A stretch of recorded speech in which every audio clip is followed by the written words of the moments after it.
Azərbaycanda qeyri-adi kənd adının mənası ətir qoxusu deməkdir. Suüstü mərasimi və qeyri-adi ənənələri olan bu kənd Zəngəzur silsiləsinin ətəyində yerləşir. Yerin Qulağı kanalı həmin kəndlə bağlı məlumatları təqdim edir.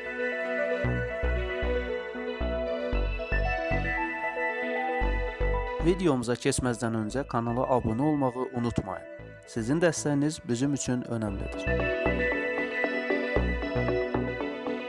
Naxçıvan kəndləri ilə bağlı rubrikamız davam edir.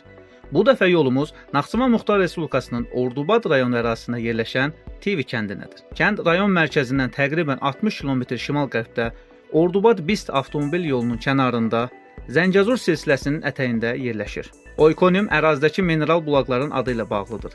Bulaq yerli əhali tərəfindən müalicə məqsədi ilə istifadə olunur.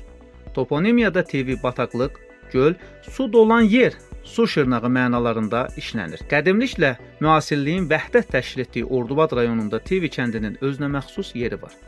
Kənd Sabir kənd, Nürgüt, qolundakı ucqar dağ kəndləri arasında ən iri yaşayış məntəqəsidir. Tivi sözünün mənşəyi haqqında maraqlı söyləntilər var. Ərəb dilində tiv gözəl ətir qoxusu mənasını verir. Ətir saçan deməkdir. Tivi dağlarında bir-birindən təravətli min bir cür bitki bitir. Zəngəzur silsiləsinin ətəklərinə sığınmış bu kənd vaxtilə gözdən, könüldən uzaq yurt yerlərimizdən idi. Bu kəndi rayon mərkəzi ilə bağlayan maşın yolu uzun illər ərzində bərbad vəziyyətdə olub. Yaşayış məntəqəsində normal təhsildən, səhiyyə, mədəniyyət və məişət xidmətinə isə söz açmağa dəyməzdi. Ötən əsrin 80-ci illərinin sonu, 90-cı illərin əvvəllərində də elə bu imkansızlığa görə əhalinin əksəriyyəti az qala Tividən köç edib getmək qərarına gəlmişdi. O illərdə elektrik enerjisi, yanacaq materialları ilə imtahana çəkilən kənd əhalisində sabaha inam hissi demək olar ki, qalmamışdı. Dağların cənnət güşəsi sayılan Tivi saysız hesabsız mineral suların ocağıdır.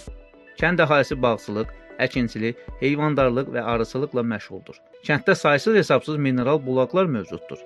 Bunlardan biri narzan tiplidir və dəri xəstəliklərinin müalicəsində tövsiyə edilir. 1968-ci ildə kənd ətrafında antik dövrə aid arxeoloji abidə Tivi nekropolu qeyd alınıb. Tividə xalqımıza məxsus olan milli adət-ənənələrin əksəriyyəti hələ də yaşadılır. Toylarda dəstə tutub yallı getmək ənənəsi bu gün də var. Novruz bayramı ərəfəsindəki çərşənbələrin sonuncusundan sonraki gün keçirilən suüstü mərasiminin ikinci mərhələsi sayılan Cıdır mərasimində yaxınlıqdakı Xors, Nürgüt, Nəsirvaz, Bist, Ələhi, Parağa kəndlərinin çaparları öz köhnən atlarını yarışdırırlar. Kütləvi Cıdırdan sonra fərqlənən atlardan bir neçəsini çaparlar sərt yoxuş yollarla Haça deyilən təpəyə qədər çapırlar. Çətin yolu dəf edən çaparlardan ilk 3 yeri tutanları hədiyyə ilə mükafatlandırırlar. Bu mərasim çalçağırla sona çatır. Kənddə yaşadılan digər milli adətlərdən biri də papaq gətirmə mərasimidir. Qonşu kənddən gətirilən gəlin evdən çıxarkən bir neçə atlı bu xəbəri oğlan evinə çatdırmaq üçün yola çıxır. Kim Tiviyə tez satarsa, o qalib hesab olunur və hədiyyə alır.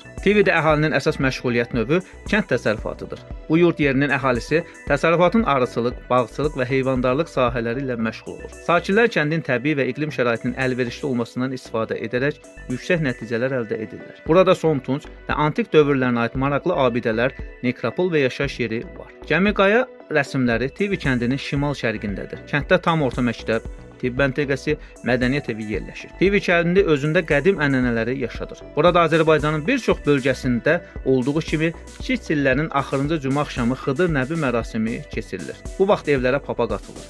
Bundan başqa hər il ilaxır çərşənbə böyük coşqu ilə qeyd olunur. Özünə məxsusluğu ilə seçilən Tivi adətlərindən biri də xan şənlikləridir.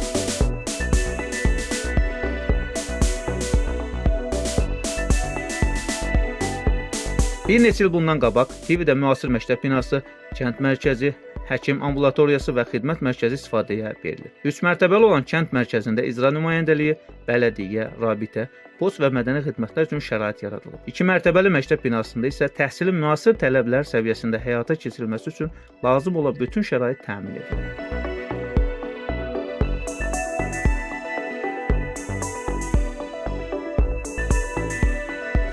Videomuzu bəyəndinizsə kanala abunə olmağı və yazmağı unutmayın.